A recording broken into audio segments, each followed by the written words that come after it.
लेकरं शिकवा तर कष्टाचं चीज होणार आहे. लेकरं शिकून मोठे करा. शिक्षणाशिवाय पर्याय नाही. आपल्याला खोट्या प्रतिष्ठेत जगायला शिकेले. आपल्याला कोणी पाटील म्हणलं, याने 150 कप चहा सांगितला, फुकट घेणं देणं शहाणपणा शायनिंग कामा धामाची. कामाला जाणार. तुम्हाला शहर जवळ आहे माहितीये का? शहराच्या आजूबाजूचे पोरं जास्त व्यसनी व्हायला लागले. श्रीमंत व्हायला पाहिजे. शहराच्या आजूबाजूचे जेवढे खेडे यांच्यापासून शहराला भाजीपाला जातो, दूध जातो. आपण श्रीमंत व्हायला पाहिजे. आपण जमीन नाही केलं पाहिजे.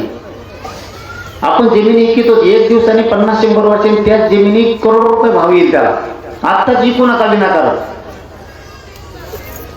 आणि फुकट शहरात फिरत येत नसते कामा धामाच्या दारू घेत. वयाला चालवत आपण खोट्या प्रतिष्ठेत. कुणीतरी म्हणायचं तू काम करतो का, तुला मोठ्या घरचा आहे, मग काम नको करूत का, मग तरी सांभाळायला जाऊ म्हणा. आपल्याला विचार करावा लागणार.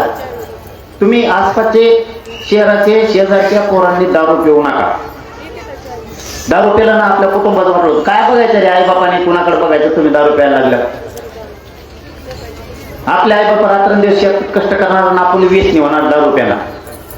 आणि तुम्ही दारू प्यायल्यामुळं आपलं कुटुंब सगळं बरबाद होत आहे. पाहुणे नाव ठेवतात आपल्याला, गावकरी नाव ठेवतात, मित्र नीट बोलणार. एखाद्या जर म्हणलं काही त्या पोराकडे काम होतं